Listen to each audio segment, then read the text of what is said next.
Ayun guys, good evening, good evening, good evening sa lahat. Ayan, may mga nakapila pa tayo na 3 units for wiring. So, testing muna tayo.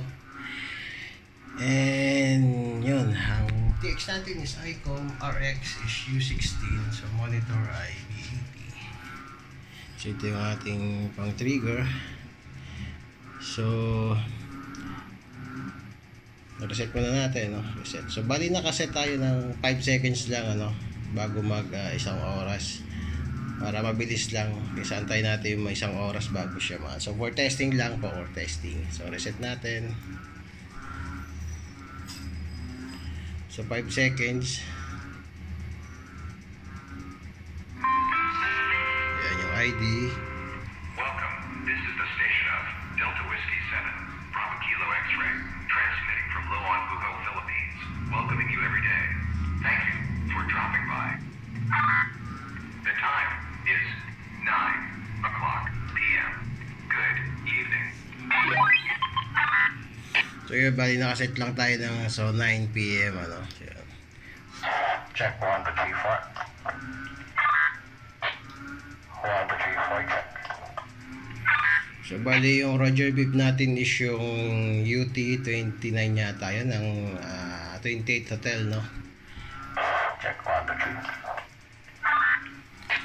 So yun, ang isa pa niyang feature is pag may nag-press ng sa receive natin ng may jammer, so automatic siya may timeout timer, so automatic bibitaw yung yung transmitter natin.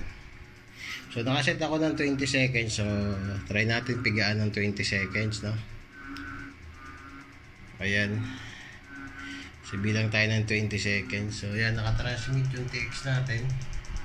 So may nakapiga dun sa RX. So 20 seconds.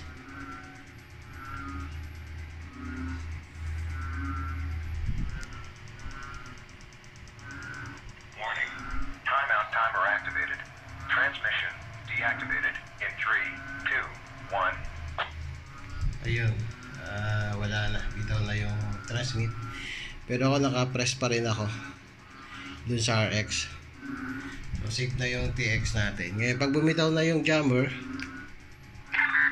ayun, maririnig mo yung Roger beep. Check 1 to G4.